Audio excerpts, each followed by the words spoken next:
வெள்ள பாதிப்பு குறித்து திமுக அரசை தமிழிசை சவுந்தரராஜன் குற்றம் சாட்டிய நிலையில் அவர் பாஜக செய்தி தொடர்பாளர் போன்று செயல்படுவதாக அமைச்சர் சேகர் பாபு விமர்சித்து இருந்தார். இந்நிலையில் தான் பேசுவது மக்களுக்காக என தமிழிசை சவுந்தரராஜன் பதில் கொடுத்திருக்கிறார். தென் பகுதிகளில் தென் மாவட்டங்களை மாற்றாந்தாய் மனப்பான்மையோடு இந்த தமிழக அரசு நடத்துகிறது.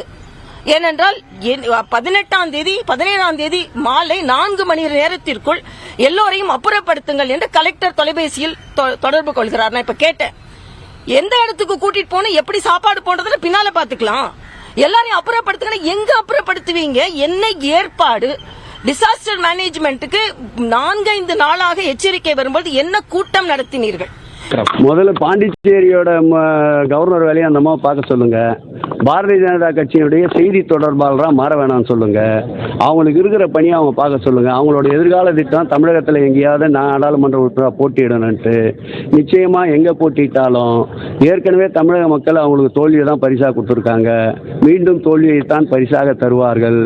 ஆகவே பாண்டிச்சேரிக்கு உண்டான கவர்னர் அந்த பொறுப்பிற்கு உண்டான பணிகளை அவர் மேற்கொண்டால் நல்லது. அண்ணன் சேகர் பாபு உடனே தமிழிசை போட்டி போடுறதுக்கு தான் நான் தூத்துக்குடியில இந்த மாதிரி சுத்திட்டு இருக்கேன்னு சொல்றாரு.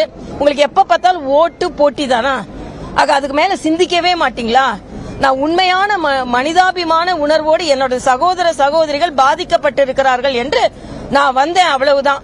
நாங்க மத்திய அரசு கொடுத்தாதான் நாங்க செய்வோம், இல்லன்னா எங்களுக்கு அப்புறம் எதுக்குங்க மாநில அரசு? நாங்க தான் சொல்லுவேங்க, ஏன்னா நான் மத்திய அரசோட ஒரு பிரதிநிதி தான். அதனால அதுல நான் சொல்றேன், எந்தவித தயக்கமும் நான் காண்பிக்க மாட்டேன். இன்னைக்கு என்னோட பாஜகவோட செய்தி தொடர்பாளர் நான் கிடையாது, நான் மக்களோட செய்தி தொடர்பாளர்.